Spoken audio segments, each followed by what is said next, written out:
മണ്ണാർക്കാട് പനയമ്പാടത്ത് വാഹനാപകടത്തിൽ മരിച്ച വിദ്യാർത്ഥികളുടെ മൃതദേഹങ്ങൾ ഖബറടക്കി. കുട്ടികൾക്ക് അന്ത്യാഞ്ജലി അർപ്പിച്ച് നാട്. മണ്ണിന് ബലമില്ലെന്ന് കണ്ടെത്തിയതിനെ തുടർന്ന് നിർത്തിവെച്ച ദേശീയപാത ആമ്പല്ലൂരിലെ അടിപ്പാതയുടെ പണി പുനരാരംഭിച്ചു. ബോക്സ് ടൈപ്പ് അടിപ്പാതയ്ക്കാണ് ദേശീയപാത അതോറിറ്റി അംഗീകാരം നൽകിയത്. ഏനാമാക്കൽ റെഗുലേറ്റർ നവീകരണ പ്രവൃത്തികൾക്ക് കോടതിയുടെ സ്റ്റേ. നിർമ്മാണ പ്രവൃത്തികൾ തുടങ്ങാൻ കഴിയാതായതോടെ ഉപ്പുവെള്ള ഭീഷണിയിൽ കർഷകർ. പാലപ്പള്ളി കുണ്ടായിയിൽ കാട്ടാനകൾ പെരുകുന്നു. മേഖലയിൽ തമ്പടിച്ചിരിക്കുന്നത് കുട്ടിയാനകൾ ഉൾപ്പെടെ 20 കാട്ടാനകൾ. അഞ്ചേരിയിൽ സ്വർണ്ണാഭരണ നിർമ്മാണശാലയിൽ നിന്ന് 37 പവൻ കവർന്ന കേസിലെ 2 പ്രതികളെ ഒല്ലൂർ പോലീസ് അറസ്റ്റ് ചെയ്തു. വെസ്റ്റ് ബംഗാൾ സ്വദേശികളായ രവിശങ്കർ ഭട്ടാചാര്യ, അമിത് ഡോളെ എന്നിവരാണ് അറസ്റ്റിലായത്. പ്രതികളിൽ നിന്ന് സ്വർണം കണ്ടെടുക്കാൻ കഴിഞ്ഞില്ല. ഗുരുവായൂർ ദേവസ്വം ചെയർമാന്റെ സുഹൃത്തിന് സൗജന്യമായി കളഭം നൽകാതിരുന്ന ക്ഷേത്രം മാനേജരെ സ്ഥാനത്തു നിന്നും നീക്കി. ഗുരുവായൂർ ക്ഷേത്രത്തിലെ ആചാര ലംഘനത്തിൽ പ്രതിഷേധം പുകയുന്നു. വാർത്തകൾ വിശദമായി. മണ്ണാർക്കാട് പനയമ്പാടത്ത് അപകടത്തിൽ മരിച്ച വിദ്യാർത്ഥികളുടെ മൃതദേഹങ്ങൾ സംസ്കരിച്ചു. നിദ ഫാത്തിമ, റിദ ഫാത്തിമ, ഇർഫാന ഷിറിൻ, ആയിഷ എന്നിവരുടെ മൃതദേഹങ്ങളാണ് തുപ്പനാട് ജുമാ മസ്ജിദിൽ വൻ ജനാവലിയുടെ സാന്നിധ്യത്തിൽ ഖബറടക്കിയത്. അടുത്തടുത്തായി തയ്യാറാക്കിയ 4 ഖബറുകളിലായാണ് പെൺകുട്ടികളെ ഖബറടക്കിയത്. വിദ്യാർത്ഥികളെ അവസാനമായി ഒരു നോക്ക് കാണുവാൻ 100 കണക്കിന് ആളുകളാണ് പള്ളിയിലും പൊതുദർശനത്തിന് വെച്ച ഹാളിലും എത്തിയത്. മാതാപിതാക്കളും സുഹൃത്തുക്കളും ബന്ധുക്കളും വിങ്ങിപ്പൊട്ടി. പൊതുദർശനത്തിന് വെച്ച ഹാളിൽ മുസ്ലിം ലീഗ് സംസ്ഥാന അധ്യക്ഷൻ പാണക്കാട് സാദിഖ് അലി ശിഹാബ് തങ്ങൾ മയ്യത്ത് നമസ്കാരത്തിന് നേതൃത്വം നൽകി. മന്ത്രിമാരായ MP Rajesh, K Krishnankutty, MLA Rahul Mamkootathil എന്നിവർ അന്ത്യാഞ്ജലി അർപ്പിച്ചു. അതേസമയം അപകടം നടന്ന സ്ഥലത്ത് ഫോറൻസിക് വിഭാഗം ശാസ്ത്രീയ പരിശോധന നടത്തി. വ്യാഴാഴ്ച വൈകിട്ടാണ് സ്കൂൾ വിട്ടുമടങ്ങുന്ന വിദ്യാർത്ഥിനികളുടെ ഇടയിലേക്ക് സിമന്റ് കയറ്റിയ ലോറി മറിഞ്ഞത്. മണ്ണിന് ബലമില്ലെന്ന് കണ്ടെത്തിയതിനെ തുടർന്ന് നിർത്തിവെച്ച ആമ്പല്ലൂർ അടിപ്പാതയുടെ പണി പുനരാരംഭിച്ചു. നവീകരിച്ച രൂപരേഖ പ്രകാരം ബോക്സ് ടൈപ്പ് അടിപ്പാതയാണ് ദേശീയപാത അതോറിറ്റി അംഗീകരിച്ചത്.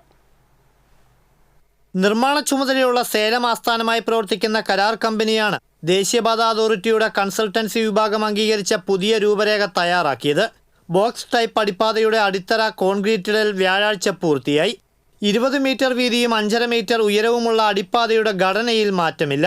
മുൻ നിശ്ചയിച്ച ഇൻഡിവിജ്വൽ പുട്ടിംഗ് ടൈപ്പ് അണ്ടർപാസേജിന്റെ രൂപരേഖ മാറ്റിയാണ് ബോക്സ് ടൈപ്പ് ആക്കിയത്. നേരത്തെ 4 കൂറ്റൻ പില്ലറുകളിൽ വെഹിക്കുലാർ അണ്ടർപാസേജായിട്ടാണ് അടിപ്പാത പണി ആരംഭിച്ചത്. എന്നാൽ 15 അടിയിലേറെ താഴ്ചയിൽ കുഴിയെടുത്ത ശേഷം മണ്ണിന്റെ ബലക്കുറവ് കണ്ടെത്തിയതോടെ കുഴിച്ച കുഴികൾ മൂടുകയും അടിപ്പാതയുടെ പ്രധാന പില്ലറുകളുടെ പണി നിർത്തിവെക്കുകയുമായിരുന്നു. പ്രാഥമിക തയ്യാറെടുപ്പുകൾ പോലുമില്ലാതെ അറിയിച്ചിരുന്നതിനേക്കാൾ നേരത്തെയാണ് ആമ്പല്ലൂരിൽ അടിപ്പാതയുടെ പണി തുടങ്ങിയത്. എന്നാൽ 2 മാസത്തോളമായിട്ടും പണിയിൽ കാര്യമായ പുരോഗതി ഉണ്ടായിരുന്നില്ല. സർവീസ് റോഡ് ഭാഗികമായി നന്നാക്കിയതിനാൽ ഗതാഗതക്കുരുക്ക് നിയന്ത്രണ വിധേയമാണ്. സെപ്റ്റംബർ 24-നാണ് ആമ്പല്ലൂർ ദേശീയപാതയിൽ ഗതാഗത നിയന്ത്രണം തുടങ്ങിയത്. നീർത്തടങ്ങൾ ഏറെയുള്ള പ്രദേശത്ത് മണ്ണ് പരിശോധന നടത്താതെ പില്ലറുകൾക്ക് കുഴിയെടുത്തത് വിമർശനത്തിനിടയാക്കിയിരുന്നു. ദേശീയപാതയിൽ ദിവസേന 50,000 വാഹനങ്ങൾ കടന്നുപോകുന്ന ഭാഗത്താണ് നിർദ്ദിഷ്ട അടിപ്പാത വരുന്നത്. സാധാരണ അടിപ്പാതകളിൽ നിന്നും വ്യത്യസ്തമായി വലിയ വാഹനങ്ങൾക്ക് മുകളിലൂടെ കടന്നുപോകാൻ സൗകര്യമുള്ള വലിയ പാലമാണ് ആമ്പല്ലൂർ സെന്ററിലൂടെ കടന്നുപോകുന്നത്. മണലി പാലത്തിന് സമീപത്ത് നിന്ന് ആരംഭിക്കുന്ന അടിപ്പാത ആമ്പല്ലൂർ സെന്റർ കടന്ന ശ്രീലക്ഷ്മി തിയേറ്ററിന് സമീപത്തായാണ് ദേശീയപാതയിൽ ചേരുന്നത്. 10 മാസത്തെ നിർമ്മാണ കാലാവധിയാണ് ഉള്ളത്. TCV പുതുക്കാട്. ഏനാമാക്കൽ റെഗുലേറ്റർ നവീകരണ പ്രവൃത്തികൾക്ക് കോടതിയുടെ സ്റ്റേ. നിർമ്മാണ പ്രവൃത്തികൾ തുടങ്ങാൻ കഴിയാതായതോടെ കർഷകർ ഉപ്പുവെള്ള ഭീഷണി നേരിടുകയാണ്. നേരത്തെ ഹർജി നൽകിയ ആൾ ഹൈക്കോടതി ഡിവിഷൻ ബെഞ്ചിൽ അപ്പീൽ നൽകിയതിനെ തുടർന്നാണ് നവീകരണ പ്രവൃത്തികൾ സ്റ്റേ ചെയ്തത്. സർക്കാർ റെഗുലേറ്റർ നവീകരണത്തിന് 8.5 കോടി രൂപ അനുവദിച്ച് മെക്കാനിക്കൽ പ്രവൃത്തികളുടെയും സിവിൽ പ്രവൃത്തികളുടെയും കരാറുകൾ 2 പേർക്കായിട്ടാണ് ടെൻഡർ നൽകിയിരുന്നത്. ഇതിൽ സാങ്കേതിക പ്രശ്നം ചൂണ്ടിക്കാട്ടി 2 കരാറും ഒരാൾക്ക് തന്നെ നൽകണമെന്നാവശ്യപ്പെട്ടാണ് ഹൈക്കോടതി സിംഗിൾ ബെഞ്ചിൽ ഹർജി നൽകി സ്റ്റേ സമ്പാദിച്ചത്. എന്നാൽ കോടതി സ്റ്റേ മാറിയിട്ടും ചുമതലപ്പെട്ട ഉദ്യോഗസ്ഥർ നിർമ്മാണ പ്രവർത്തനങ്ങൾ തുടങ്ങിയില്ല. അടുത്ത ദിവസം ചേർന്ന കോൾ ഉപദേശക സമിതി യോഗത്തിൽ ഇത് സംബന്ധിച്ച ചോദ്യം ഉയർന്നപ്പോഴാണ് നിർമ്മാണ പ്രവർത്തനങ്ങൾ വീണ്ടും കോടതി സ്റ്റേ ചെയ്ത വിവരം ഉദ്യോഗസ്ഥർ വെളിപ്പെടുത്തിയത്. കോടതി സ്റ്റേ വേഗത്തിൽ നീങ്ങുമെന്ന പ്രതീക്ഷയിലാണ് ഉദ്യോഗസ്ഥർ. എന്നാൽ വർഷങ്ങളായി ഉപ്പുവെള്ളം കയറി കൃഷിനാശം സംഭവിച്ചുകൊണ്ടിരിക്കുന്ന റെഗുലേറ്ററിനോട് ചേർന്നുള്ള കോൾ പടവുകളിൽ കർഷകർ ഏറെ ആശങ്കയിലാണ്. പാലപ്പള്ളി കുണ്ടായിയിൽ കാട്ടാനകൾ പെരുകുന്നു. മേഖലയിൽ തമ്പടിച്ചിരിക്കുന്നത് കുട്ടിയാനകൾ ഉൾപ്പെടെ 20 കാട്ടാനകൾ. പകൽ സമയത്ത് റബ്ബർ തോട്ടങ്ങളിലും പുഴയിലും വൈകിട്ടായാൽ റോഡിലും ഇറങ്ങുന്ന കാട്ടാനക്കൂട്ടം കുണ്ടായി ചൊക്കന പ്രദേശത്തുള്ളവരുടെ ഉറക്കം കെടുത്തുകയാണ്. 10 ദിവസത്തിലേറെയായി ഈ പ്രദേശത്ത് തമ്പടിച്ചിരിക്കുന്നത് കുട്ടിയാനകൾ ഉൾപ്പെടെ 20 ആനകളാണ്. അടിക്കാടുകൾ വളർന്നു നിൽക്കുന്ന തോട്ടങ്ങളിൽ ആവശ്യത്തിലേറെ തീറ്റയുള്ളതാണ് ആനകളെ ആകർഷിക്കുന്നത്. തോട്ടങ്ങളിലും കുണ്ടായി പുഴയിലും കൂട്ടത്തോടെയാണ് ആനകളെത്തുന്നത്. ആനകൾ നിന്നാൽ കാണാൻ കഴിയാത്ത വിധം തോട്ടങ്ങളിൽ കാട് മൂടിയതുമൂലം ഭീതിയോടെയാണ് തൊഴിലാളികൾ പണിക്കിറങ്ങുന്നത്. ഇതേ അവസ്ഥയിലുള്ള പുനർനടിയിൽ നടക്കാത്ത തോട്ടങ്ങളിലും ആനകളുടെ വിഹാരകേന്ദ്രമായി മാറുകയാണ്. വൈകിട്ടോടെ റോഡിലിറങ്ങുന്ന ആനകളെ ഭയന്നാണ് വാഹനയാത്രക്കാർ കടന്നുപോകുന്നത്. കാട്ടാനശല്യം രൂക്ഷമായിട്ടും തോട്ടങ്ങളിലെ കാട് വെട്ടിത്തെളിക്കാൻ മാനേജ്മെന്റും ആനകളെ കാടുകയറ്റാൻ വനപാലകരും കാര്യക്ഷമമായി ഇടപെടുന്നില്ലെന്നാണ് നാട്ടുകാരുടെ ആരോപണം. തോട്ടം തൊഴിലാളികളും ആദിവാസികളും ഉൾപ്പെടെ നിരവധി കുടുംബങ്ങളാണ് പ്രദേശത്ത് താമസിക്കുന്നത്. പുലർച്ചെ തോട്ടങ്ങളിൽ ടാപ്പിങ്ങിന് പോകുന്ന തൊഴിലാളികളാണ് ഏറെ ദുരിതമനുഭവിക്കുന്നത്. ഏതു സമയത്തും ആക്രമിക്കാനെത്തുന്ന ആനകൾക്കിടയിൽ നിന്ന് പണിയെടുക്കേണ്ട ഗതികേടിലാണ് തൊഴിലാളികൾ. കാടിറങ്ങുന്ന ആനകളെ തടയാൻ വനാതിർത്തികളിൽ കിടങ്ങ് തീർക്കണമെന്ന നാട്ടുകാരുടെ ആവശ്യം പരിഗണിക്കാൻ അധികൃതർ തയ്യാറായിട്ടില്ലെന്ന ആക്ഷേപം ശക്തമാണ്. TCV news, Puthukkad. അഞ്ചേരിയിൽ സ്വർണ്ണാഭരണ നിർമ്മാണശാലയിൽ നിന്ന് 37 പവൻ കവർന്ന കേസിലെ 2 പ്രതികളെ ഒല്ലൂർ പോലീസ് അറസ്റ്റ് ചെയ്തു. വെസ്റ്റ് ബംഗാൾ സ്വദേശികളായ രവിശങ്കർ ഭട്ടാചാര്യ, അമിത് ഡോളൈ എന്നിവരാണ് അറസ്റ്റിലായത്. കഴിഞ്ഞ സെപ്റ്റംബർ 28-നാണ് സുജയ് എന്നയാളുടെ അഞ്ചേരിയിലുള്ള സ്വർണ്ണപ്പണി സ്ഥാപനത്തിൽ ജോലിക്കെന്ന് പറഞ്ഞ് തെറ്റിദ്ധരിപ്പിച്ച് എത്തിയ ഇരുവരും 29-ന് പുലർച്ചെ 37 പവൻ സ്വർണവുമായി മുങ്ങിയത്. 2 മാസം നീണ്ട അന്വേഷണത്തിനൊടുവിലാണ് പ്രതികൾ പിടിയിലായത്. കേരളത്തിലെ സ്വർണ്ണപ്പണിശാലകളെപ്പറ്റി വ്യക്തമായി മനസ്സിലാക്കിയതിനു ശേഷം വ്യാജ ആധാർ കാർഡുകൾ നിർമ്മിച്ച് മോഷണം ചെയ്തോ വയസ്സായവരുടെ പേരിലോ സിം കാർഡുകൾ എടുത്ത് പേരും വിലാസവും തെറ്റായി നൽകിയതിനു ശേഷം സ്വർണ്ണപ്പണിക്ക് വന്ന് മോഷണം നടത്തി ഒളിത്താവളത്തിലേക്ക് കടക്കുന്നതാണ് ഇവരുടെ രീതിയെന്ന് പോലീസ് പറഞ്ഞു.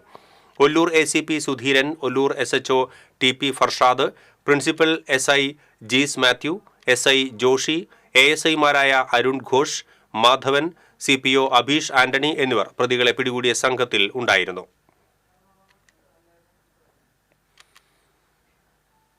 ഗുരുവായൂർ ദേവസ്വം ചെയർമാന്റെ സുഹൃത്തിന് സൗജന്യമായി കളഭം നൽകിയില്ല.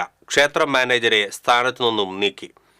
CPM നേതാവും ദേവസ്വം മുൻ ഭരണസമിതി അംഗവുമായ പ്രശാന്തിനെയാണ് ക്ഷേത്രം മാനേജർ സ്ഥാനത്തു നിന്നും നീക്കിയത്. ചെയർമാന്റെ സുഹൃത്താണെന്ന് അവകാശപ്പെട്ട് ക്ഷേത്രത്തിലെത്തി സൗജന്യ കളഭം ആവശ്യപ്പെടുകയായിരുന്നു. അത്തരമൊരു നിർദ്ദേശം ലഭിച്ചിട്ടില്ലെന്ന് ക്ഷേത്ര മാനേജറായ പ്രശാന്ത് മറുപടി പറഞ്ഞു.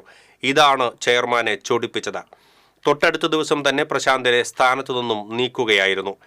CPM നേതാക്കൾ ഉൾപ്പെടെ വിളിച്ച് നടപടിയെടുക്കരുതെന്ന് ആവശ്യപ്പെട്ടിട്ടും ചെയർമാൻ വഴങ്ങാൻ തയ്യാറായില്ല. പ്രശാന്തിനെതിരെ നടപടിയെടുത്തതിൽ ദേവസ്വം ജീവനക്കാർ അമർഷത്തിലാണ്. ഗുരുവായൂർ ക്ഷേത്രത്തിൽ ആചാര ലംഘനം നടത്തിയതിൽ പ്രതിഷേധം പുകയുന്നു. ഏകാദശി നാളിൽ ഉദയാസ്തമന പൂജ വേണ്ടെന്ന് വെച്ചതിനെതിരെ പ്രതിഷേധം രൂക്ഷമാണ്. തന്ത്രിക്കെതിരെ യോഗക്ഷേമ സഭ രംഗത്തെത്തിയിരുന്നു. ശങ്കരാചാര്യരെ തള്ളിപ്പറഞ്ഞ തന്ത്രി ഹൈന്ദവ സമൂഹത്തിന് തന്നെ അപമാനമാണെന്ന് യോഗക്ഷേമ സഭ പറഞ്ഞു. ക്ഷേത്രത്തിലെ ആചാരങ്ങളും അനുഷ്ഠാനങ്ങളും അതേപടി നിലനിർത്തണമെന്ന് യോഗക്ഷേമ സഭ ആവശ്യപ്പെട്ടു. ബന്ധുമരിച്ച പുല നിലനിൽക്കെ തന്ത്രി ചേന്നാസ് ദിനേശൻ നമ്പൂതിരിപ്പാട് അന്നദാനപ്പുരയിൽ വിളക്ക് കൊളുത്തിയതും പ്രതിഷേധമുയർത്തി. ഏകാദശി നാളിലായിരുന്നു തന്ത്രിയുടെ വിവാദമായ വിളക്ക് കൊളുത്തൽ. അഖില കേരള തന്ത്രി സമാജവും ഇതിനെതിരെ രംഗത്തെത്തി. തൃശൂർ അതിരൂപത ആർച്ച് ബിഷപ്പ് മാർ ആൻഡ്രൂസ് താഴത്തിന്റെയും എമിരറ്റസ് ബിഷപ്പ് മാർ ജേക്കബ് തൂങ്കുഴിയുടെയും ജന്മദിനം ആഘോഷിച്ചു. തൃശൂർ പൗരാവലിയും ബോൺ നത്താലെ സംഘാടക കമ്മിറ്റിയും സംയുക്തമായാണ് ജന്മദിനാഘോഷം സംഘടിപ്പിച്ചത്. 95-ാം ജന്മദിനം ആഘോഷിക്കുന്ന മാർ തൂങ്കുഴി പിതാവ് ആരോഗ്യ വിഷമതകളാൽ ഇക്കുറി ചടങ്ങിലേക്കെത്തിയില്ല. തൃശൂരിൽ നടന്ന ചടങ്ങിൽ സാമൂഹിക, സാംസ്കാരിക, രാഷ്ട്രീയ, സാമുദായിക, വ്യാവസായിക രംഗത്തെ പ്രമുഖർ ബിഷപ്പിനെ ജന്മദിനാശംസകൾ നേർന്നു. മേയർ MK വർഗീസ് അധ്യക്ഷത വഹിച്ചു.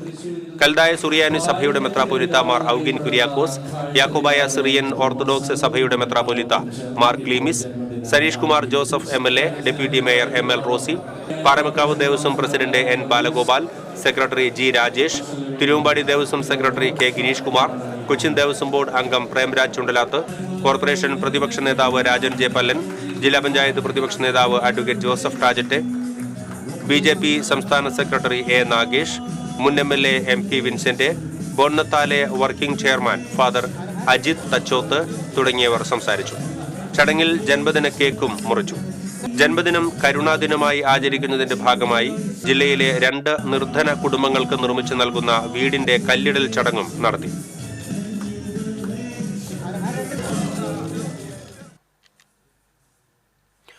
വ്യവസായ വകുപ്പിന്റെ സംരംഭക വർഷം പദ്ധതിയുടെ ഭാഗമായുള്ള സംരംഭക സഭയുടെ ജില്ലാതല ഉദ്ഘാടനം തൃശൂരിൽ നടന്നു. അയ്യന്തോൾ കളക്ടറേറ്റ് എക്സിക്യൂട്ടീവ് ഹാളിൽ നടന്ന സംരംഭക സഭ റവന്യൂ മന്ത്രി അഡ്വക്കേറ്റ് കെ രാജൻ ഉദ്ഘാടനം ചെയ്തു. സംരംഭകർക്ക് മികച്ച പിന്തുണയും സഹായവുമാണ് സംസ്ഥാന സർക്കാർ നൽകുന്നത്.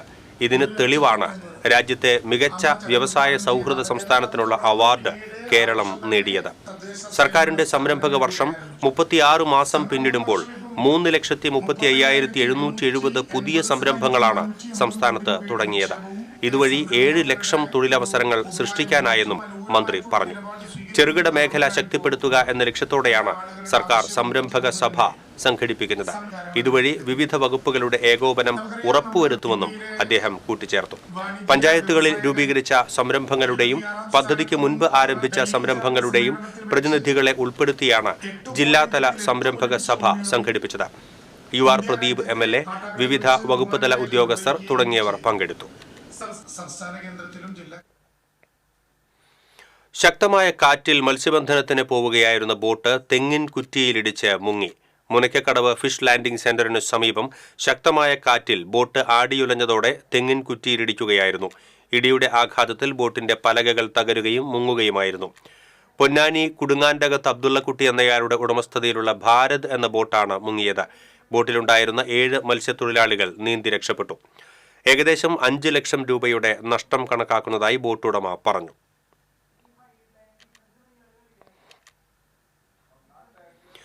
ചാലക്കുടി പോട്ടയിൽ നിയന്ത്രണം വിട്ട ബൈക്ക് മറിഞ്ഞ് മധ്യവയസ്കൻ മരിച്ചു. കൊരട്ടി വെളിയത്ത് വീട്ടിൽ ജോർജിന്റെ മകൻ 51 വയസ്സുള്ള നെൽസൺ ആണ് മരിച്ചത്.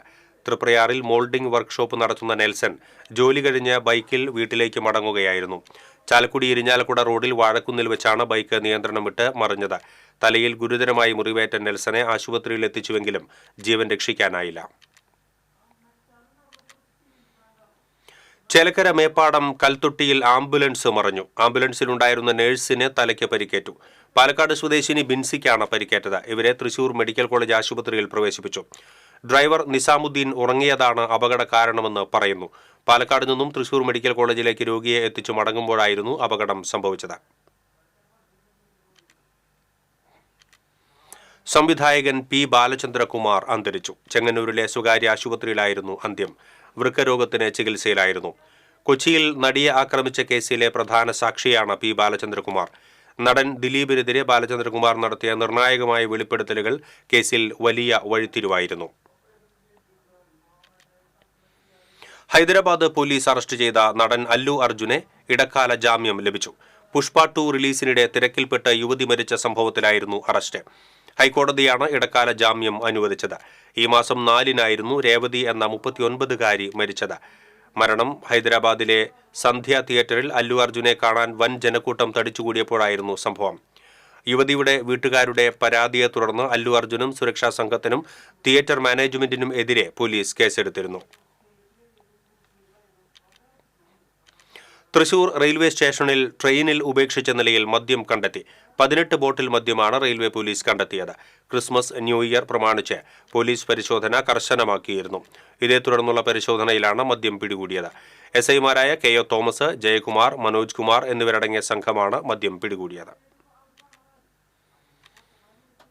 മുനമ്പം വിഷയത്തിൽ കേരളത്തിലെ ക്രിസ്ത്യൻ സമുദായം ഒന്നിച്ചു നിന്നപ്പോഴാണ് പാണക്കാട് തങ്ങൾക്ക് ബിഷപ്പ് പാലസിലെത്തി ചർച്ച നടത്തേണ്ടി വന്നതെന്ന് SNDP general secretary Vellappally Natesan പറഞ്ഞു.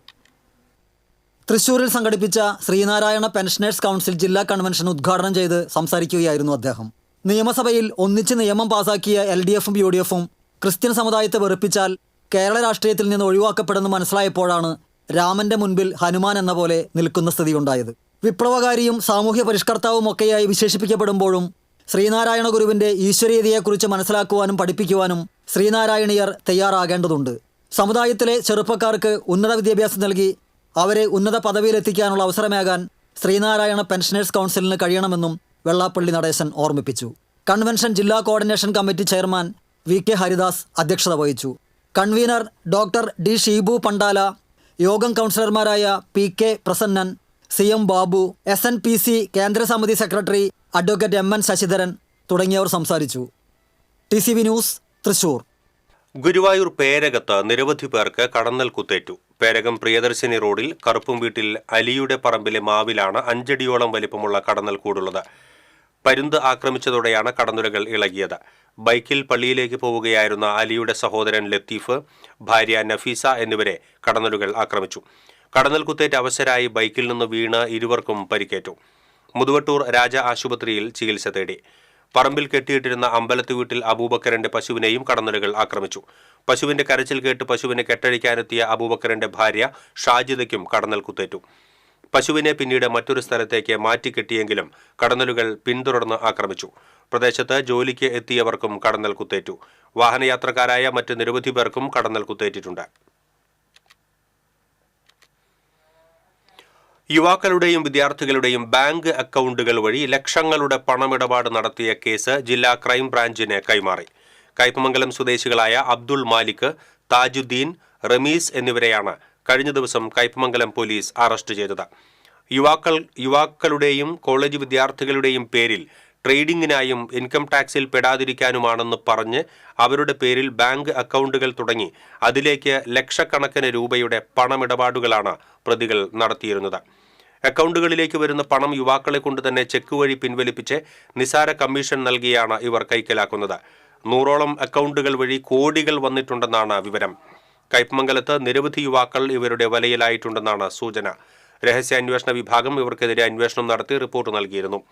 കേസ് ജില്ലാ ക്രൈംബ്രാഞ്ച് ഏറ്റെടുത്തു. പ്രതികളുടെ വീടുകളിൽ പരിശോധന നടത്തി. ജില്ലാ ക്രൈംബ്രാഞ്ച് DYSP ഉല്ലാസിനാണ് അന്വേഷണ ചുമതല. പാവറട്ടിയിൽ ബാർബർ ഷോപ്പിന്റെ പൂട്ട് തകർത്ത് മോഷണം നടത്തിയ ഇതര സംസ്ഥാന തൊഴിലാളി അറസ്റ്റിലായി. ഉത്തർപ്രദേശ് സ്വദേശി റിഹാൻ ആണ് പിടിയിലായത്. Pavaratty station inspector KG Krishnakumar, SIമാരായ OV വിനോദ്, IB സജീവ് എന്നിവരുടെ നേതൃത്വത്തിലുള്ള പോലീസ് സംഘമാണ് പ്രതിയെ പിടികൂടിയത്. 3 ദിവസം മുൻപാണ് ഗ്ലാമർ ബാർബർ സലൂൺ ഷോപ്പിന്റെ പൂട്ട് തകർത്ത് മേശവലിപ്പിൽ സൂക്ഷിച്ചിരുന്ന 20,700 രൂപ പ്രതി മോഷ്ടിച്ചത്.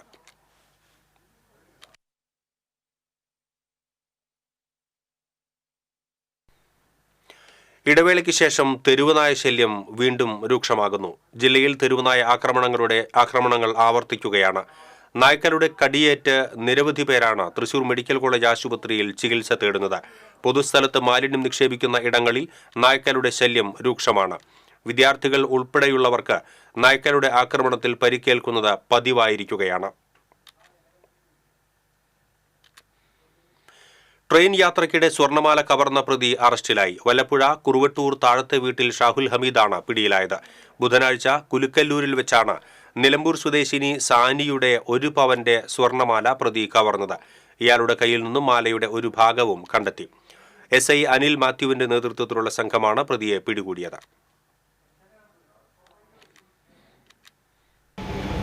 എങ്ങനെ നന്ദി പറയണമെന്ന് എനിക്കറിയില്ല.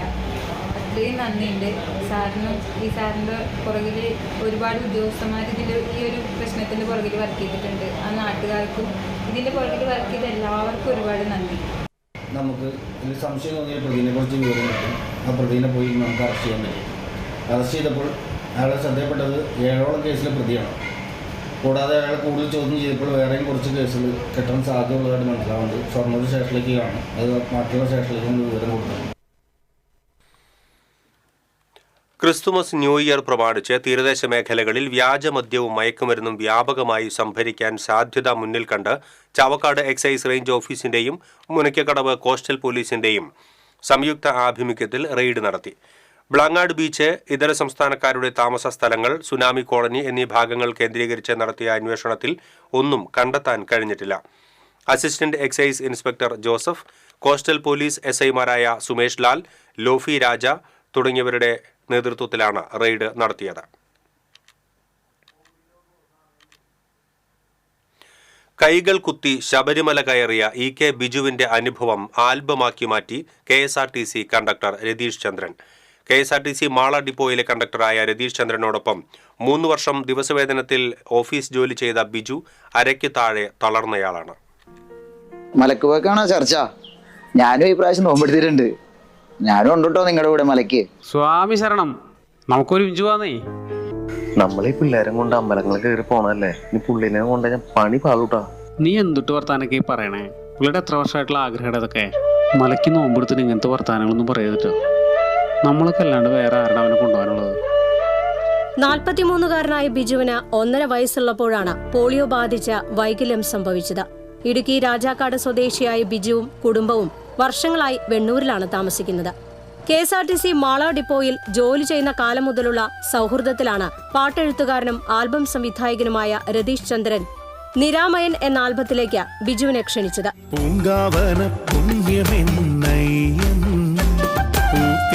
പോലെ ശോഭയാണയ്യൻ പൂങ്കാവന പുണ്യമെന്നയ്യൻ പൂത്തിങ്കൾ പോലെ ശോഭയാണയ്യൻ.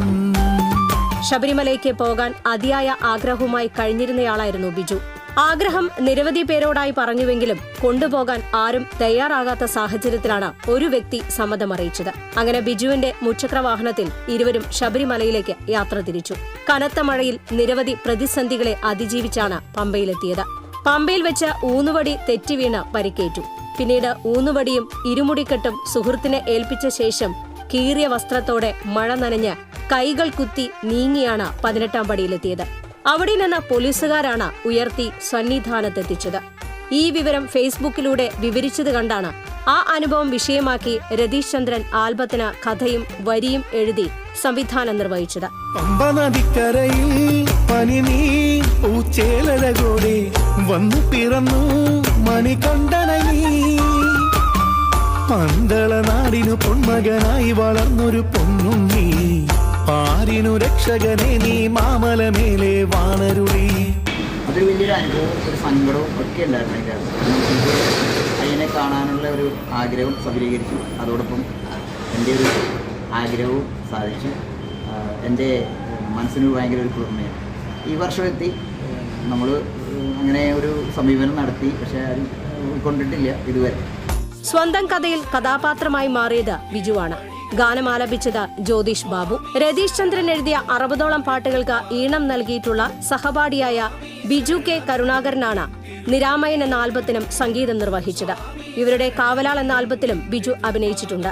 ജീവിതത്തിലെ വലിയ ആഗ്രഹങ്ങളിലൊന്നായ ശബരിമല സന്നിധാനത്ത് എത്തണം എന്നത് സാധിച്ചതിനൊപ്പം ആ സാഹസിക യാത്ര ദൃശ്യാവിഷ്കാരമായി മാറ്റിയതിന്റെ സന്തോഷത്തിലാണ് ബിജു.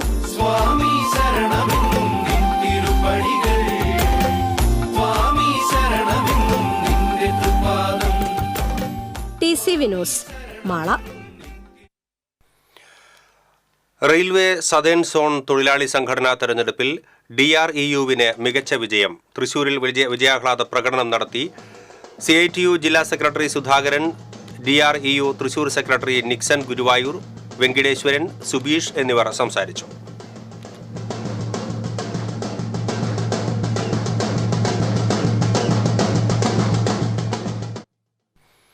പുനഃസജ്ജീകരിച്ച ശക്തൻ തമ്പുരാൻ കൊട്ടാരം പുരാവസ്തു മ്യൂസിയത്തിന്റെ ഉദ്ഘാടനം ഈ മാസം 20-ന് പുരാവസ്തു വകുപ്പ് മന്ത്രി രാമചന്ദ്രൻ കടന്നപ്പള്ളി നിർവഹിക്കും. കൊച്ചി രാജ്യത്ത് ഒരു നൂറ്റാണ്ട് മുൻപ് സ്ഥാപിക്കപ്പെട്ട കൊച്ചിൻ ആർക്കിയോളജി വകുപ്പിന്റെ നേതൃത്വത്തിൽ 1938 തൃശൂർ ടൗൺ ഹാളിൽ സ്ഥാപിതമായ ശ്രീമൂലം ചിത്രശാലയാണ് തൃശൂർ പുരാവസ്തു മ്യൂസിയമായി വികസിച്ചത്. പിന്നീട് കൊല്ലങ്കോട് ഹൗസിലേക്ക് മാറ്റിയ മ്യൂസിയം കേരളത്തിന്റെ പുരാതന തത്വചരിത്രം വരച്ചു കാട്ടുന്ന അപൂർവ പുരാവസ്തുക്കൾ കൂടി ഉൾപ്പെടുത്തി 2005 ശക്തൻ തമ്പുരാൻ കൊട്ടാരത്തിൽ പുനഃസജ്ജീകരിക്കപ്പെട്ടു. കേന്ദ്ര സംസ്ഥാന സർക്കാരുകളുടെ ധനസഹായത്തോടെ ആധുനിക രീതിയിൽ പുനഃസജ്ജീകരിച്ച ശക്തൻ തമ്പുരാൻ കൊട്ടാരം പുരാവസ്തു മ്യൂസിയത്തിന്റെ ഉദ്ഘാടനമാണ് ഇപ്പോൾ നടത്തുന്നത്. അധ്യാപകനും എഴുത്തുകാരനുമായ KS സദാനന്ദന്റെ വിവേകാനന്ദൻ സർഗാത്മക സന്യാസത്തിന്റെ ശില്പി എന്ന പുസ്തകത്തിന്റെ പ്രകാശനം തൃശൂരിൽ നടന്നു. കേരള സാഹിത്യ അക്കാദമിയിൽ നടന്ന ചടങ്ങിൽ മുതിർന്ന മാധ്യമ പ്രവർത്തകൻ R. ശ്രീകണ്ഠൻ നായർ പുസ്തകം ഏറ്റുവാങ്ങി. കേരള ശാസ്ത്ര സാഹിത്യ പരിഷത്ത് സംസ്ഥാന പ്രസിഡന്റ് ഡോക്ടർ കാവുമ്പായി ബാലകൃഷ്ണൻ അധ്യക്ഷത വഹിച്ചു. കാലിക്കറ്റ് സർവകലാശാല ഫിലോസഫി വിഭാഗം മേധാവി ഡോക്ടർ TV മധു പുസ്തക പരിചയം നടത്തി. PS Iqbal, doctor C. Ravunni, VN Surjith, doctor KR Beena, TV Balakrishnan, ഗ്രന്ഥകർത്താവ് KS സദാനന്ദൻ തുടങ്ങിയവർ സംസാരിച്ചു.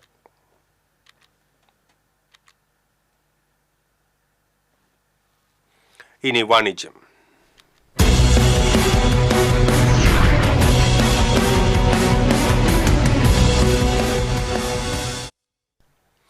സഹകരണ ധനകാര്യ രംഗത്ത് 6 പതിറ്റാണ്ടിലേറെ വിശ്വസ്തതയാർന്ന സേവന പാരമ്പര്യമുള്ള തൃശൂർ ഫാറ്റിമ നഗർ കോഓപ്പറേറ്റീവ് ബാങ്ക് മികച്ച പ്രവർത്തന ലാഭവുമായി കൂടുതൽ ഉയരങ്ങളിലേക്ക്. 1962 സ്ഥാപിതമായ തൃശൂർ ഫാറ്റിമ നഗർ കോഓപ്പറേറ്റീവ് ബാങ്ക് 17 വർഷങ്ങൾക്ക് ശേഷം ഈ വർഷത്തെ ഓഡിറ്റ് റിപ്പോർട്ട് പ്രകാരം 26.8 ലക്ഷം രൂപ പ്രവർത്തന ലാഭം കൈവരിച്ചു.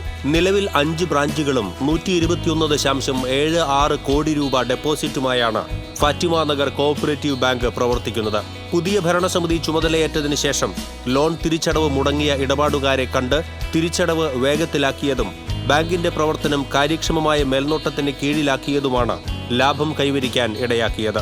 സ്വർണ്ണ വായ്പ പ്രോത്സാഹിപ്പിക്കുന്നതിനായി തൃശൂർ നഗരത്തിലെ കുറഞ്ഞ നിരക്കായ 7.75% പലിശ കുറച്ചതും വസ്തുപണയ വായ്പാ നിരക്ക് 12.5% നിജപ്പെടുത്തിയതും ബാങ്കിന്റെ പ്രവർത്തനങ്ങൾക്ക് അനുകൂലമായി. അടുത്ത വർഷം മുതൽ ബാങ്കിന്റെ ഓഹരി ഉടമകൾക്ക് ലാഭവിഹിതം നൽകാനാകുമെന്നാണ് പ്രതീക്ഷയെന്ന് പ്രസിഡന്റ് ബൈജു വർഗീസ് പറഞ്ഞു. ഈ വർഷം ലാഭത്തിൽ വരാൻ സാധിച്ചു. അതിൻ്റെ ഒരു വലിയ സന്തോഷമുണ്ട്. അതിന് കൂട്ടായൊരു പ്രയത്നം ബാങ്കിൻ്റെ ഭാഗത്തുനിന്നും ഡയറക്ടേഴ്സിൻ്റെ ഭാഗത്തുനിന്നും സ്റ്റാഫിൻ്റെ ഭാഗത്തുനിന്നൊക്കെ വളരെയധികം, അതുപോലെ ഓഹരി ഉടമകളുടെ ഭാഗത്തുനിന്നൊക്കെ വലിയൊരു സഹകരണം ഉണ്ടായിട്ടുണ്ട്. അതിൻ്റെ ഭാഗമായിട്ടാണ് ഈ വർഷം ബാങ്കിന് വലിയൊരു നേട്ടം ഉണ്ടാക്കാൻ സാധിച്ചത്.